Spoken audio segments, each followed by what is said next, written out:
Hello everyone, कैसे हैं आप सभी। तो आप लोगों का स्वागत करती हूँ मैं आपके अपने ही चैनल फटाफट एजुकेशन में। तो कल मध्यकाल में झारखंड का पार्ट 1 हुआ था, कवर की हुई थी। आज मध्यकाल में झारखंड का पार्ट 2 कवर है एमसीक्यू में। तो चलते हैं आज के एमसीक्यू पर, लेकिन उससे पहले आप लोग लाइक सब्सक्राइब कर दें चैनल को, ताकि अधिक से अधिक जो लोग झारखंड एस्पिरेंट हैं, जो झारखंड गवर्नमेंट जॉब का तैयारी करने में लगे हुए हैं, वो सबको बहुत ज़्यादा यूज़फुल होने वाला है। तो आप लोग प्लीज़ सेशन को लाइक सब्सक्राइब शेयर कर दीजिए और बेल आइकन को प्रेस कर दीजिए, ताकि नोटिफिकेशन आ सके और आप लोग आते ही आप लोग देख सके। ठीक, तो चलिए शुरू करते हैं आज का 41वां क्वेश्चन। 40 तक तो मैंने कर लिया था, हम लोगों ने किया था, और 41 से शुरू करते हैं। तो 41वां क्वेश्चन है, मुगल अफगान संघर्ष जो हुआ था 1530 से 41 के दौरान हुमायूं झारखंड के किस स्थान तक आया था। तो मुगल अफगान संघर्ष में हुमायूं जो आया था झारखंड के किस स्थान तक आया था संघर्ष के दौरान। तो ये था भुरकुंडा। भुरकुंडा में तक ही आया था, और ये 1530 से 1541 ईस्वी में आया था। नेक्स्ट, जुनैद करानी व मुगलों के बीच झारखंड के रामपुर क्षेत्र में हुए संघर्षों में मुगलों की जीत हुई थी। यह रामपुर क्षेत्र वर्तमान में है, ये कहाँ पे है। तो जुनैद करानी और मुगलों के बीच जो झारखंड के रामपुर क्षेत्र में हुए संघर्ष में मुगलों की जीत हुई थी, ये कहाँ है, ये है रामगढ़ में। तो रामगढ़ जो है वो जुनैद करानी और मुगलों के बीच झारखंड में रामपुर के क्षेत्र में संघर्ष हुए थे, और मुगलों की इसमें जीत भी हुई थी। और यह रामपुर जो है वो वर्तमान में है रामगढ़ में ही है रामपुर। नेक्स्ट, अकबर नागवंशों की राजधानी खोखरा को अपने अधिकार क्षेत्र में लाना चाहता था, जिसका कारण था। तो अकबर जो है नागवंशों की राजधानी खोखरा में अपने अधिकार क्षेत्र में लाना चाहता था, जो उसका अधिकार क्षेत्र था खोखरा, तो वहाँ लाना चाहता था। लेकिन अब देखते हैं इसका तथ्य क्या है, इसका क्या कारण था कि यहाँ लाना चाहता था। इस क्षेत्र की आर्थिक समृद्धि थी, हाँ, साम्राज्य का विस्तार भी करना था, साम्राज्य का विस्तार करना चाहता था, हाँ, इस क्षेत्र का सामरिक उपयोग करना चाहता था, हाँ। तो उपरोक्त सभी है। तो देखिए, अकबर जो नागवंशों की राजधानी खोखरा को अपने अधिकार में लेना चाहता था, जिसका कारण था कि इस क्षेत्र का सामरिक उपयोग भी उसको करना था, साम्राज्य का विस्तार भी करना था, इस क्षेत्र का आर्थिक समृद्धि भी थी, इसीलिए ये खोखरा को अपना राजधानी बनाना चाहता था। नेक्स्ट, अकबर ने निम्न में से किसे झारखंड पर विजय प्राप्त करने हेतु भेजा था। तो ये किसको भेजा था, ये भेजा था शाहबाज खान को। शाहबाज खान को अकबर ने भेजा था झारखंड पर विजय प्राप्त करने के लिए, ताकि इसके अधिकार में आ जाए। नेक्स्ट, अकबर ने 1585 में शाहबाज खान के नेतृत्व में किस नागवंशी शासक के विरुद्ध विजय प्राप्त करने के लिए हेतु अपनी सेना भेजी थी।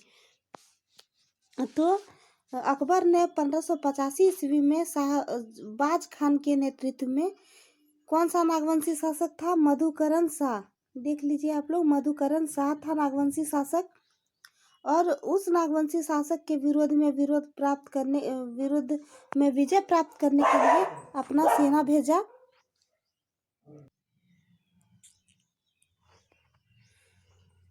तो अकबर जो था 1585 ईस्वी में शाहबाज खान के नेतृत्व में मधुकरण शाह जो थे वो नागवंशी शासक थे, उसी के विरोध में विजय प्राप्त करने के लिए अपना सेना भेजा हुआ था।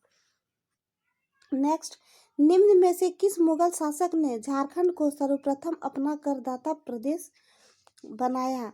तो ये बनाया अकबर ने। अकबर ने क्या किया कि मुगल शासक था उसको झारखंड का सर्वप्रथम अपना करदाता प्रदेश बनाया। करदाता मतलब टैक्स लेने लगा। कौन? अकबर के द्वारा। अकबर ने बनाया। नेक्स्ट 1589 में अकबर ने निम्न में से किसे बिहार झारखंड का सूबेदार नियुक्त किया था? ये नियुक्त किया था मान सिंह को। तो मान सिंह को 1589 में अकबर ने मान सिंह को अपना बिहार और झारखंड का सूबेदार नियुक्त किया था। नेक्स्ट 1590 में 1590 में अकबर के सूबेदार मान सिंह ने निम्न में से पलामू के किस चेरो राजा को मुगलों की अधीनता स्वीकार करने हेतु विवश कर दिया? तो वो कौन सा चेरो राजा था? वो था भागवत सिंह। भागवत राय चेरो राजा था। और इसमें भागवत राय जो थे यहाँ पे, और ये 1590 ईस्वी में अकबर के सूबेदार जो थे मान सिंह, और उसने भागवत राय के पलामू के चेरो वंश थे ये, और इसको मुगलों ने अधीनता से स्वीकार करने के लिए विवश कर दिया। मतलब हुआ क्या था कि एक लड़ाई हुई थी, युद्ध हुआ था। तो इसमें अकबर ने जो सूबेदार था उसका मान सिंह, तो वो पलामू के उस समय चेरो राजा थे भागवत राय। तो वो जब हारे तो अकबर ने कहा कि इसको भागवत राय को कि अगर तुम ये टैक्स नहीं स्वीकार करते हो तो युद्ध करना पड़ेगा। तो ये टैक्स स्वीकार नहीं किए भागवत राय, और जब भागवत राय युद्ध नहीं स्वीकार किए टैक्स देना, तो युद्ध ही समझा सही, और युद्ध में इनकी पराजय हुई। तो मुगल ने कहा कि भागवत राय को इसीलिए पराजय हो गई, तो उसका वो अधीन हो गए। किसके? अकबर के सूबेदार जो थे मान सिंह के अधीन हो गए भागवत राय। इसीलिए यहाँ क्वेश्चन ये बोला जाता है कि 1590 ईस्वी में झारखंड के सूबेदार मान सिंह ने पलामू के किस चेरो वंश को मुगलों की अधीनता स्वीकार करने के लिए विवश कर दिया था? ये किया था भागवत राय को। नेक्स्ट 1592 ईस्वी में अकबर के प्रतिनिधि मान सिंह ने झारखंड के किस स्थान को बिहार एवं बंगाल की राजधानी बनाया था? तो 1592 ईस्वी में झारखंड के प्रतिनिधि मान सिंह जो थे वो झारखंड के राजमहल जो साहेबगंज जिले में है, और उसको उस स्थान को राजमहल स्थान को बिहार और बंगाल की राजधानी बनाया। नेक्स्ट 1592 ईस्वी में उड़ीसा के अभियान के लिए जाते समय मानसिंह निम्न में से झारखंड किस स्थान से गुजरा था? तो 1592 में उड़ीसा अभियान हेतु जाते समय मानसिंह ने सिंहभूम से होते हुए गुजरा था। ठीक, किस स्थान से गुजरा था? तो सिंहभूम होते हुए गुजरा था। नेक्स्ट, तो यही फिर क्वेश्चन पूछता है कि 1592 ईस्वी में उड़ीसा अभियान हेतु जाते समय मान सिंह ने सिंहभूम के किस राजा को मुगलों की अधीनता स्वीकार करने के लिए विवश कर दिया था? तो ये कौन थे? ये रंजीत सिंह थे। 1592 ईस्वी में जब उड़ीसा अभियान हेतु जाते समय मान सिंह ने सिंहभूम के रंजीत जो थे, जो उस समय के सिंहभूम के राजा थे रंजीत सिंह, तो उनको राजा के मुगलों की अधीनता स्वीकार करने पर विवश कर दिया था मान सिंह ने। नेक्स्ट, निम्न में से किस मुगल कालीन सूबेदार ने परकोटा व महल के नगरों का नामकरण अकबर नगर के रूप में किया था? तो कौन सा ये नगर था? ये था मान सिंह ने मुगल कालीन सूबेदार ने परकोटा और महल के चारों नगरों का नामकरण अकबर नगर के रूप में किया था। किसने किया था ये अकबर नगर? ये किया था मान सिंह के द्वारा किया गया था।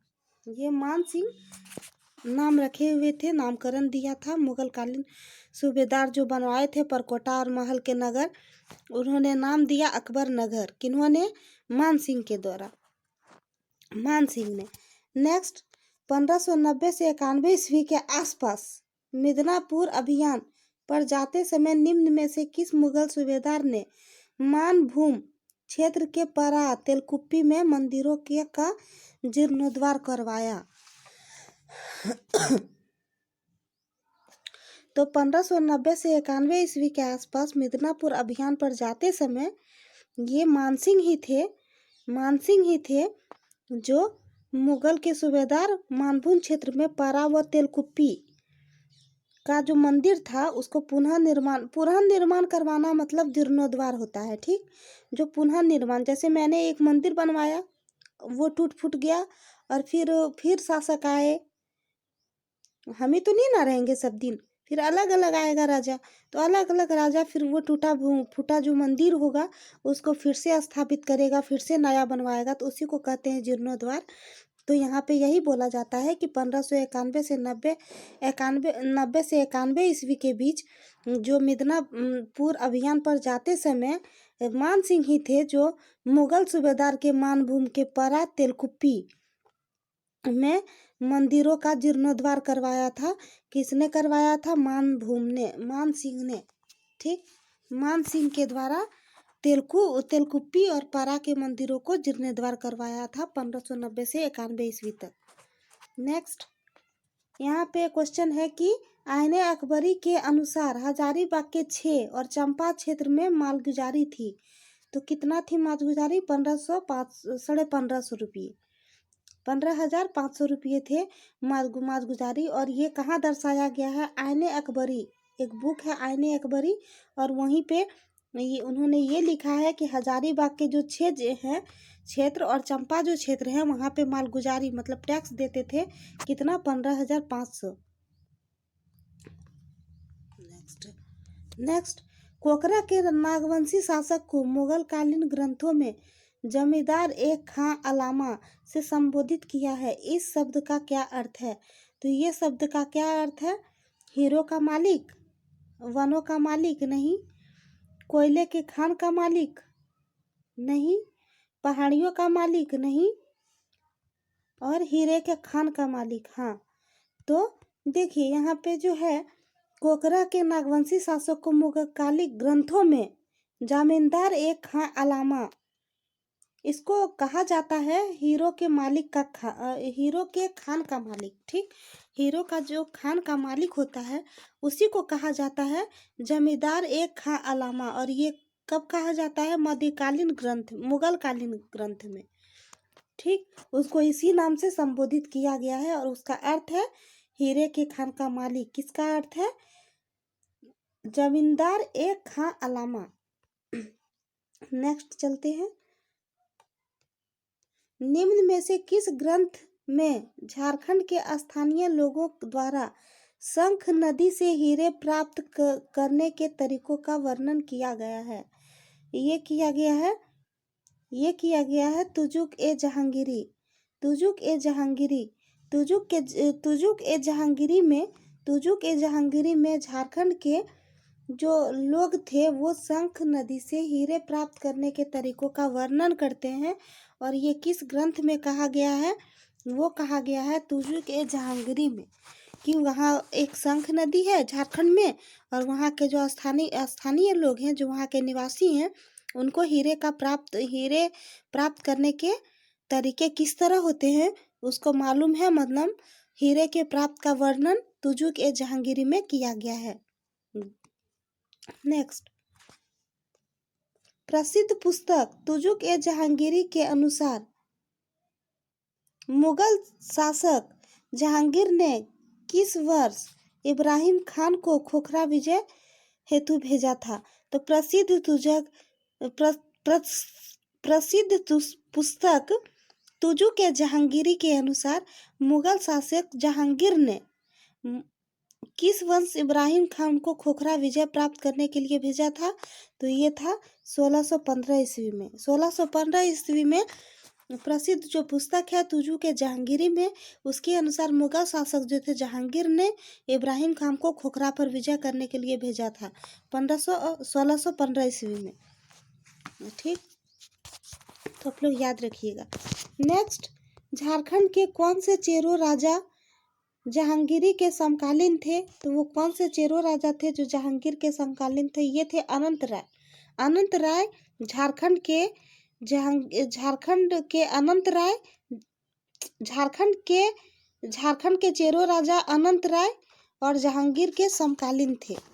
नेक्स्ट, मुगल शासक जहांगीर के शासनकाल में निम्न में से कौन झारखंड का राज्यपाल था?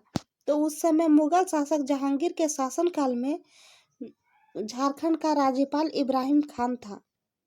इब्राहिम खान, डी। ये मुगल शासक जहांगीर के शासनकाल में झारखंड का राज्यपाल बना इब्राहिम खान। नेक्स्ट, झारखंड के नागवंशी शासक दुर्जन साल को जहांगीर के द्वारा कौन सी उपाधि दी गई थी? तो ये दुर्जन शाह की उपाधि दी गई थी।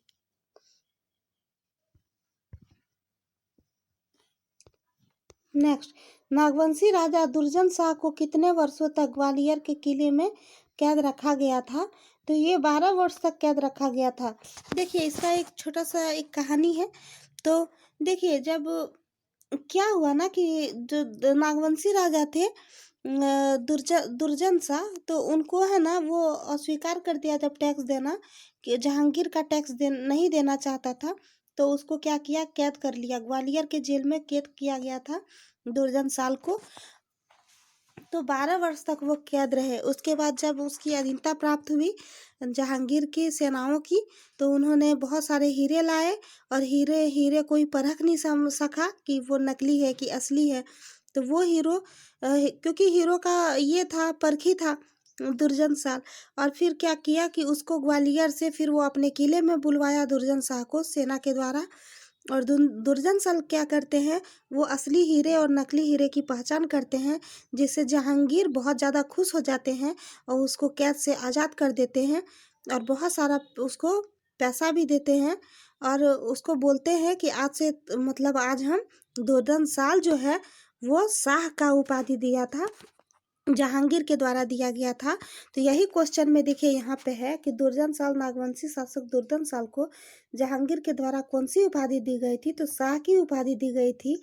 और दुर्जन नागवंशी राजा दुर्जन साल को कितने वर्षों तक ग्वालियर के किले में कैद कर रखा था? तो 12 वर्षों तक कैद किया था। और फिर देखिए नेक्स्ट क्वेश्चन, निम्न में से कौन सा नागवंशी राजा हीरो का पारखी था? तो ये दुर्जन साल था। मैंने अभी बताया कि दुर्जन साल एक हीरो का बहुत ज़्यादा पारखी था। देखते हैं नेक्स्ट, जहांगीर ने 1612 ईस्वी में निम्न में से किसे बिहार का सूबेदार नियुक्त किया तथा उसे कोकरा क्षेत्र पर अधिकार करने का आदेश दिया? तो जो जहांगीर था 1612 ईस्वी में, ये जफर खान यहाँ पे है। तो जहांगीर के द्वारा 1612 ईस्वी में जफर खान के बिहार का सूबेदार जफर खान को नियुक्त किया था, और उसे कोकरा जो क्षेत्र था उस पर अधिकार करने का आदेश दिया था। जफर खान को किसने? जहांगीर ने। ठीक, नेक्स्ट देखते हैं जहांगीर के शासनकाल में नियुक्त किस सूबेदार को पाथ जंग की उपाधि दी गई थी? तो पाथ जहांगीर के शासनकाल में इब्राहिम खान को पाथ जंग की उपाधि दी गई थी। और ये किसने दिया था? ये दिया था जहांगीर के शासनकाल में। तो जहांगीर ही दिया था इब्राहिम खान को, उसका उपाधि दिया था पाथ जंग।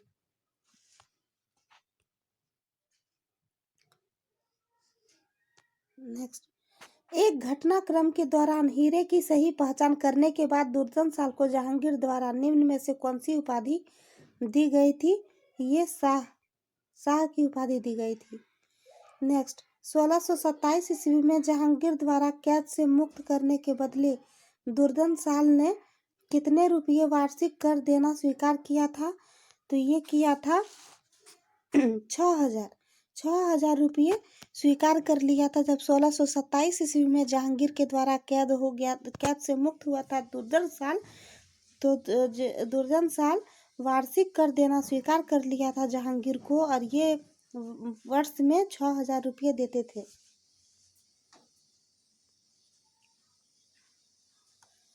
नेक्स्ट, जहांगीर के शासनकाल में बिहार के सूबेदार अफजल खां द्वारा पलामू चेरो राजा पर आक्रमण के समय चेरवंशी राजा थे तो अनंत राय थे।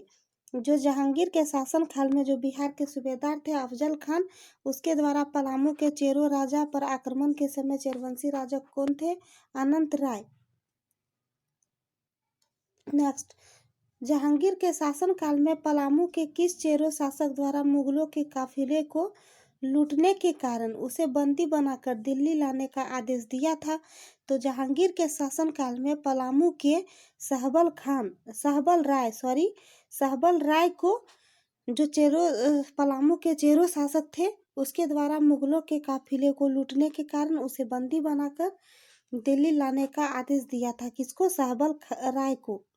किसने दिया था? जहांगीर के शासनकाल में, मतलब जहांगीर ने दिया था।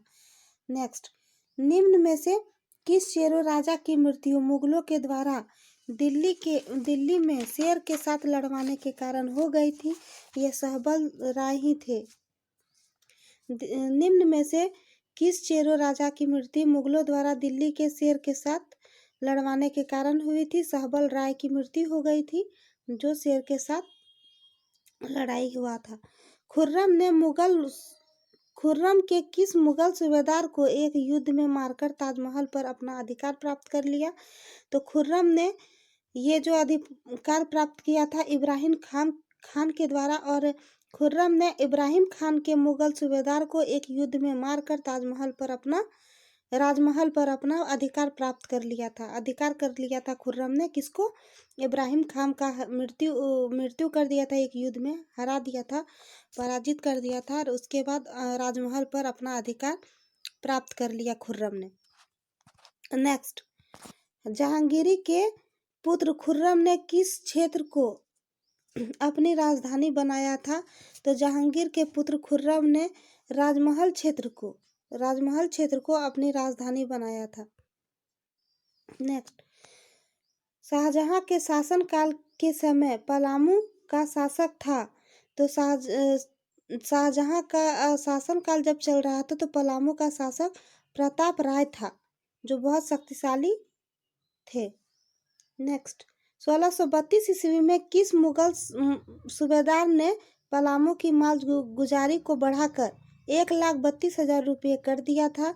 तो 1632 ईस्वी में अब्दुल्ला खान ने, जो मुगल सूबेदार अब्दुल्ला खां और पलामू की माल गुजारी मतलब टैक्स को बढ़ाकर 1,32,000 रुपये कर दिया था अब्दुल्ला खान 1632 ईस्वी में।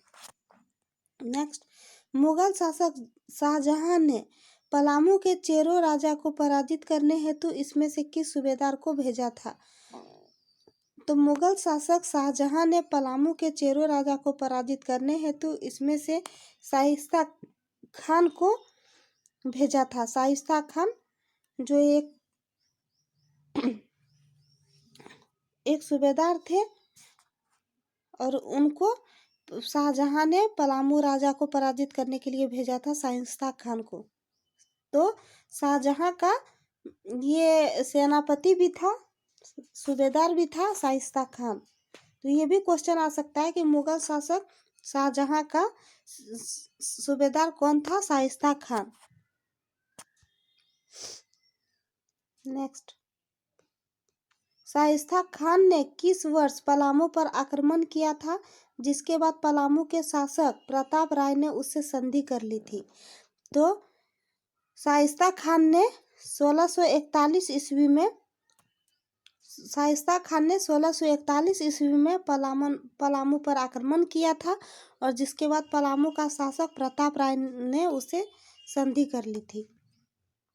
नेक्स्ट, 1643 ईस्वी में शाहजहां द्वारा निम्न में से किसे बिहार का सूबेदार नियुक्त किया गया था? पलामू के राजा के विरुद्ध कर देने से मना करने के कारण कार्रवाई हेतु आदेश दिया गया था। तो 1643 ईस्वी में शाहजहां द्वारा इतिकाद खान को बिहार का सूबेदार नियुक्त करते हुए पलामू के राजा जो थे उसके विरुद्ध जो टैक्स थे वो देने के लिए मना कर देते हैं और उसके बाद कार्रवाई के लिए आदेश दिया जाता है। तो शाहजहां के द्वारा होता है ये 1643 ईस्वी में, जो कि बिहार के सूबेदार थे इतिकाद खां, उसके विरुद्ध, जो कर नहीं दे रहे थे। नेक्स्ट, इतिकाद खां की सिफारिश पर शाहजहां द्वारा प्रताप राय को कितना मनसब प्राप्त करने किया गया है? तो इतिकाद खां की सिफारिश पर शाहजहां द्वारा प्रताप राय को 1,000 रुपये मनसब प्रदान किया गया था। नेक्स्ट, प्रताप राय ने मुगल सूबेदार इतिकाद खां से संधि करने के पश्चात कितने रुपये वार्षिक मालगुजारी देना स्वीकार किया था? तो ये था 1 करोड़ रुपया। 1 करोड़ रुपया जो था वो प्रताप राय ने मुगल के जो सूबेदार थे इतिकाद खान को संधि कर लिया जब उन्होंने, तो उन्होंने वार्षिक रूप से जो मालगुजारी देना शुरू किया प्रताप राय ने इतिकाद खान को, वो 1 करोड़ रुपया था। नेक्स्ट, प्रताप राय ने संधि करने हेतु विवश करने वाले जबरदस्त खान को कितने मनसब की मनसबदारी प्रदान की गई थी? तो ये 2,000 रुपया था। तो जब प्रताप राय को जब संधि करने के लिए विवश किया गया था, तो जबरदस्त खां को उन्होंने कर के रूप में 2,000 रुपये मनसब प्रदान की गई थी। नेक्स्ट,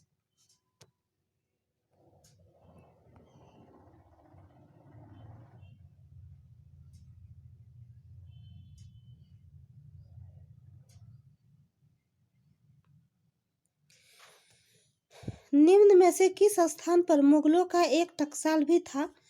तो निम्न में से कौन सा नागवंशी राजा जो था, निम्न में से किस स्थान पर मुगलों का टकसाल था? ये मुगलों का जो टकसाल था वो राजमहल क्षेत्र में था, जो साहिबगंज जिले में पड़ता है। तो नेक्स्ट, निम्न में से कौन सा नागवंशी राजा औरंगजेब के समकालीन था? तो औरंगजेब के समकालीन जो था वो था रघुनाथ शाह और राम शाह, ये दोनों थे, मतलब सी नंबर हो जाएगा, सी। तो निम्न नागवंशी राजा जो थे औरंगजेब के समकालीन था वो था रघुनाथ शाह और राम शाह, दोनों थे। नेक्स्ट, फ्रांसीसी यात्री टेवरनियर के अनुसार रघुनाथ शाह के राज्य पर कितनी बार मुगलों ने आक्रमण किया था? तो ये किया था 1 बार। फ्रांसीसी यात्री टेवरनियर के अनुसार रघुनाथ शाह जो थे वो राज्य पर कितनी बार मुगलों ने आक्रमण किया था? तो 1 बार मुगलों ने आक्रमण किया था। नेक्स्ट, किस मुगल शासक के शासनकाल में चेरोवंशी राजा मेदिनी राय ने नागवंशी राजा रघुनाथ शाह की राजधानी दोयसा पर आक्रमण करके पत्थर का एक विशाल फाटक प्राप्त किया था, जिसे नागपुर दरवाजा भी कहा जाता है? ये कौन सा राजा थे?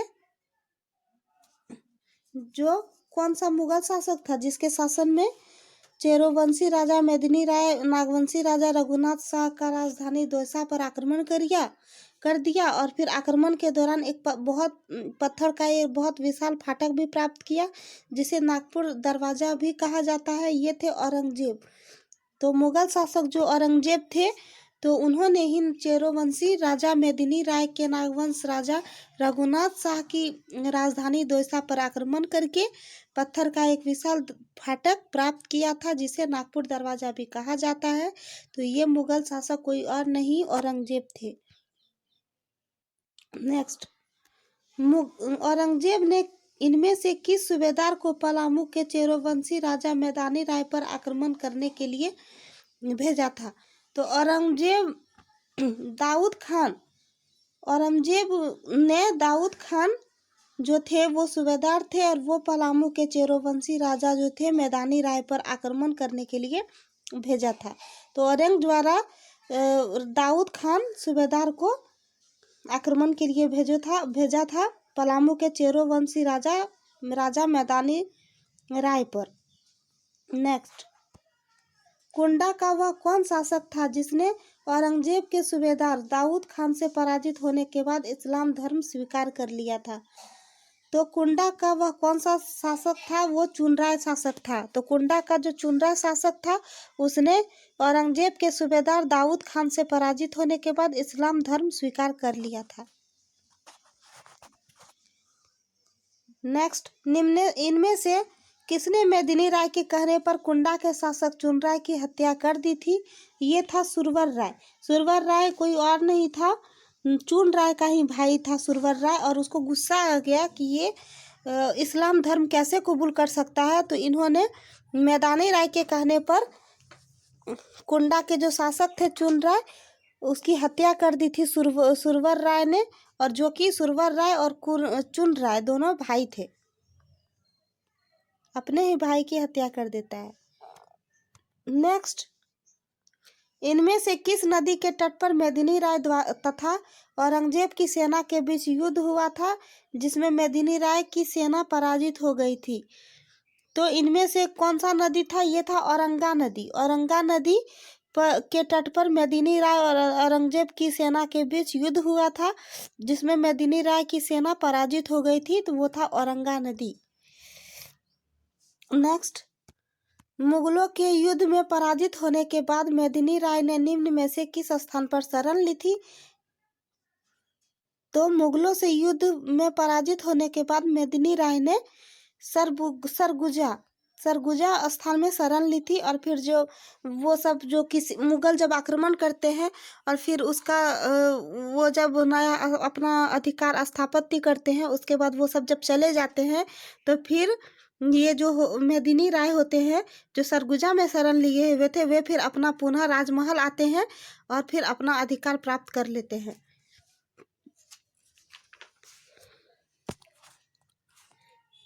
तो यही तक का था आज का क्लास, यही तक था। और आप लोग से प्लीज़ प्लीज़ प्लीज़ मैं रिक्वेस्ट करती हूँ कि सेशन को लाइक सब्सक्राइब शेयर कर दीजिएगा। वो ये इन स्टूडेंट के लिए है जो गवर्नमेंट जॉब की तैयारी कर रहे हैं, और ये वीडियो से बहुत ज़्यादा यूज़फुल उसका क्लास होने वाला है, बहुत अच्छे से तैयारी चलने वाला है। तो आप लोग प्लीज़ वीडियो को लाइक सब्सक्राइब शेयर ज़रूर कर दें। तो मिलते हैं अगले सेशन में। Thank you.